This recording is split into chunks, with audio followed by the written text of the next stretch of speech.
jirtu daawwattoota chaanaalii kiyya. Har'a viidiyoo tokko isiniif qabadheen jira. Viidiyoo gabaabduu amma xumuraatti na waliin tura. Akkuma beekamu teelegiraamii yeroo fayyadamnu seetiingii adda addaatu jira teelegiraamii irra. Hanga irraatti seetiingii isin hin arginee fi kan isin fayyadu waan tokkoon isinitti agarsiisa. Na hordofaa. Jalqaba teelegiraamii keenya bannaa. Isa booddee namoota onlaayinii irra jiranii yeroo duukaa soonu suuraa tokko erguu fi barbaanne nama sana seenne jechuudha. Akkaawuntii sana suuraa mallattoo isheettiin suuraa ergan tuqna.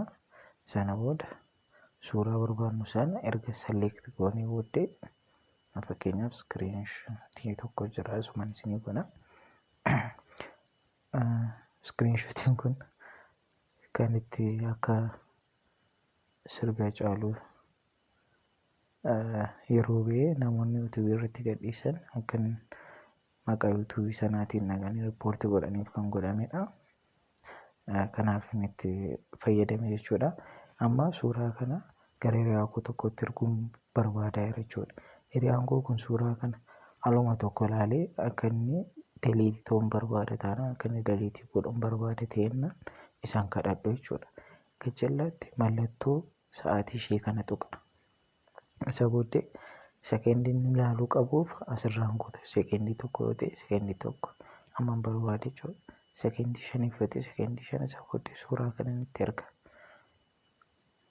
Mallattoo isheettiin ergan tuqa jechuudha. Isa booddee namni kun suuraa kana ilaalee sekeendii 5 booddee ofiisaatii balleessaa jechuudha. Seetiingii ajaa'ibaadha. Akkasiin kanaan hunduu hin argine gatiin akkuma kootti tilmaamee gatiin tureefidha. Namoonni kanaan dura hin beekne itti fayyadama. Viidiyoon kun isinitti tole like gochuu akkasumas subscribe gochuu hin dagatinaa. Hiriyoota keessaniif share godhaa. Isiniin jaalladhaa. Viidiyoo biraa walitti hamma deebinutti nagaan naa tura.